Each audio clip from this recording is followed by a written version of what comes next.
Hello everyone, a trick to learn YouTube channel को आपण मानक स्वागत। आज कथा वस्तु श्रीमद् भगवद गीता प्रथम अध्याय सैन्य दर्शन योग संबंध रे आलोचना करिबा। श्लोक नंबर 1। धृतराष्ट्र उवाच धर्मक्षेत्रे कुरुक्षेत्रे समवेता जुजुश्चवः मामकाः पांडवाश्चैव किमकुर्वत संजय।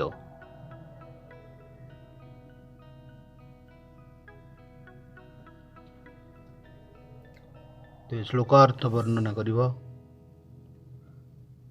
राजा धृतराष्ट्र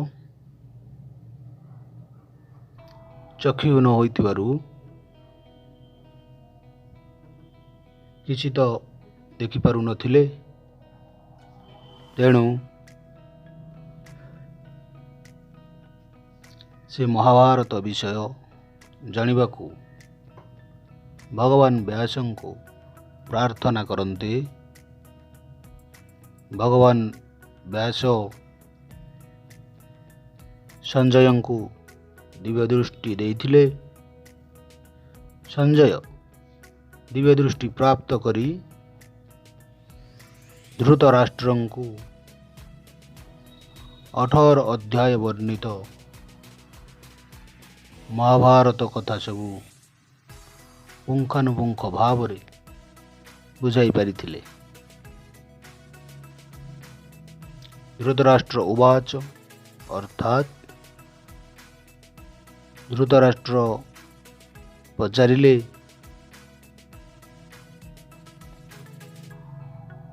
धर्मक्षेत्रे कुरुक्षेत्रे समवेत जुजुश्चवः मामकाः पांडवाश्चैव किमकुर्वत संजय। अर्थात कुरुक्षेत्र रे युद्ध हेब, से तो धर्मक्षेत्र, सेटाकू मोर कौरव सेना ओ पांडव सेना जाई कौन कले संजय। महात्म्य वर्णना। कुरुक्षेत्र तो धर्मक्षेत्र, उभय होइले एकत्र। धर्म रे वाद हिंसा नाही,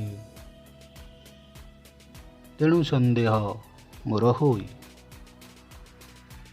युद्धरे हेले कि विरत, कियवा धर्म युद्धे चित।